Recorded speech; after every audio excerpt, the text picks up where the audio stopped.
Hey guys, welcome back to my channel. তো তোমরা title আর thumbnail দেখে অবশ্যই বুঝে গেছো যে আমরা কোথায় যাচ্ছি। তো আমরা যাচ্ছি ফাইনালি মায়ের কাছে। তো আমাদের ডাক এসে গেছে, তো যার জন্য আমরা যেতে পারছি। হ্যাঁ, তোমরা ঠিকই ধরেছো, আমরা কলকাতার জীবন্ত কালী যাকে বলা হয়, যে মা শ্যাম সুন্দরী, তার কাছেই যাচ্ছি আজকে। তো সকালটা তাকে দিয়ে শুরু হয়েছে, তোমাদেরকেও তার আশীর্বাদ নেওয়াবো। তো চলো, একটা ছোট ভিডিও রেখেছি তোমাদের জন্য। তো আমরা এখন ট্রেনে উঠে পড়েছি, এখান থেকে যাব হচ্ছে সাঁতরাগাছি। তো ফুল ভিডিওটা তোমরা দেখতে থাকো। মায়ের মন্দিরে আমরা গেলাম, কি কি করলাম, সব কিছুই তোমরা এই ভিডিওর মাধ্যমে জানতে পারবে, কিভাবে যাবে সব কিছু। তো চলো, তোমরা ভিডিওটা ফাইনালি দেখতে থাকো। তো আমরা এখন সাঁতরাগাছিতে নেমে পড়েছি। সাঁতরাগাছি থেকে আমরা এখন শিয়ালদার বাস ধরে নেব।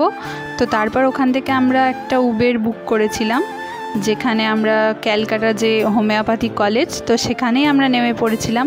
আর ওখানে যাওয়া মানেই তোমরা কিন্তু শ্যাম সুন্দরী মায়ের কাছে প্রায় চলেই এসেছো, আর কিছুটা গেলেই শ্যাম সুন্দরী মাকে দেখতে পাবে। তো চলো, তোমরাও দেখতে থাকো আমরা কিভাবে কি করলাম।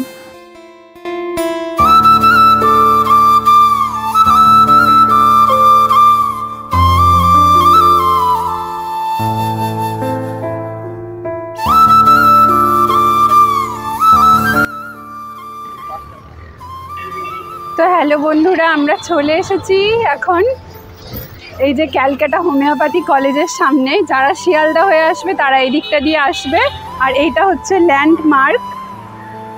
এইখানে চলে আসা মানেই কিন্তু তোমরা শ্যামসুন্দরী মায়ের কাছে প্রায় চলে এসেছো। তো চলো, দেখতে থাকো। এটা পদ্মা ফুলের একটা জবা। তো মায়ের যে ঢোকার মুখে কিন্তু ডান দিকে একটা হনুমানজির মন্দির দেখতে পাবে তোমরা। তো সেই মন্দিরটা ডান হাতে পড়বে, আর এই সামনেই হচ্ছে মায়ের মন্দিরে যাওয়ার রাস্তা, মা যেখানে থাকে। আর এখানে ব্যানার লাগানো আছে, মায়ের একটা ছবি দিয়ে ব্যানার লাগানো আছে, যাতে মানুষের বুঝতে সুবিধা হয়। আর সামনে এরকম ফুল মালার দোকান আছে, তো যারা না আনবে বা কিনতে চাও এখান থেকে নিতেই পারো।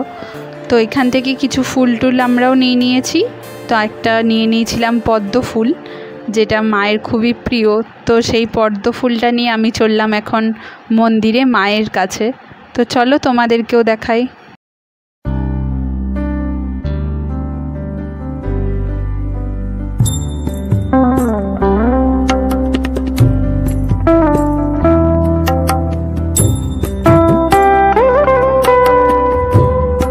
কাছে কিন্তু প্রচুর মানুষ আসে, অনেক দূর দূরান্ত থেকেও কিন্তু অনেক মানুষ আসে।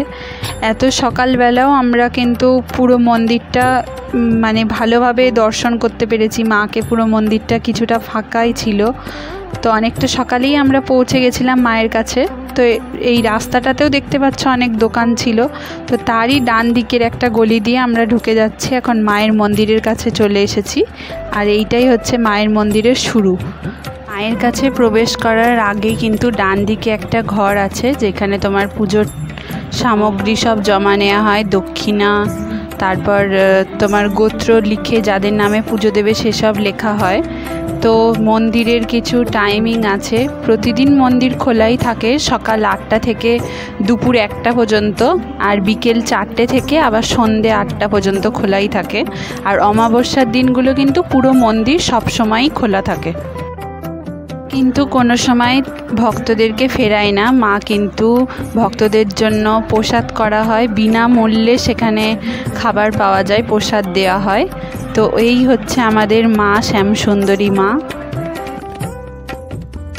মা এখানে একদম বালিকা রূপে পূজিত হয়ে আসছে। মাকে এখানে বলা হয় 51 সতীপীঠের সমাহার।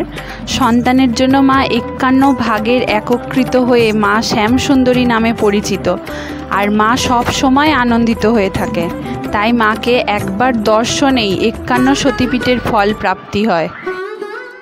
মায়ের নিচে রয়েছে নবগ্রহ, মা কিন্তু তাদের উপর বিরাজমান। কারো যদি গ্রহদোষ থাকে তাহলে একটা বছরের মধ্যে 28টি শনিবার মাকে দর্শন করলে সমস্ত গ্রহদোষ থেকে মুক্তি পাওয়া যায়।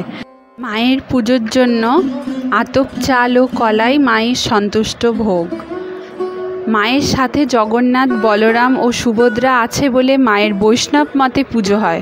শুধুমাত্র দীপান্বিতা অমাবস্যাতেই মায়ের তন্ত্র মতে পুজো হয়।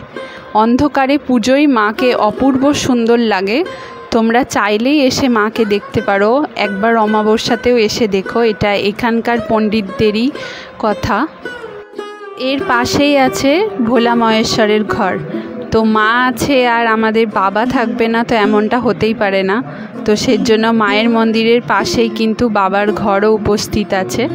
তো চলো তোমরাও এই শিব ঠাকুরটিকে দর্শন করো। জগন্নাথ দেব যেহেতু মাসির বাড়িতে গেছে, তো তার জন্য তাদেরকে সরিয়ে ফেলা হয়েছে। তিনি আবার আসলে তাকে রথে তুলে আবার পুজো অর্চনা হবে। তো এই হচ্ছে শিবের ঘর, যেখানে বাবা ভোলা মহেশ্বর স্থাপিত হয়েছে। মা যেহেতু বলে গেছে যে তিনি কিন্তু গরিবেরও মা, তাই সংকোচবোধ কেউ করবেন না। যারা যারা যেমন পারবেন তেমনভাবে মাকে পুজো দিতে পারেন। আর মাকে যেহেতু বালিকা রূপে পূজিত করা হয়, তো সেই জন্য তার ভক্তরা তাকে ভালোবেসে চকলেট, সফট ড্রিঙ্কস এগুলো দিয়ে থাকে। তো মা সেগুলোই নেয়।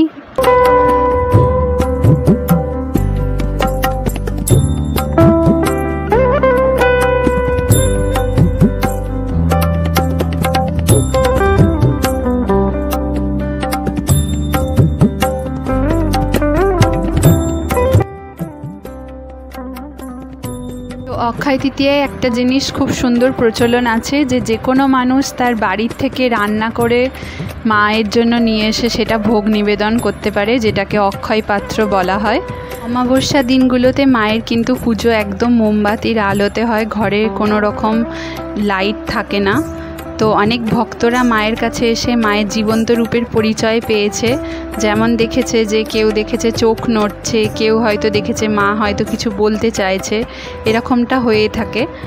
তো মা এখানে খুবই জীবন্ত। তো তোমরা চাইলেই আসতে পারো। তো আমাদের পুজো দেওয়া এই পর্যন্তই ছিল। তোমাদের যদি ভিডিওটা ভালো লেগে থাকে অবশ্যই লাইক, কমেন্ট, সাবস্ক্রাইব করো, আর ভালোবেসে একটা লাইক করে দিও। তো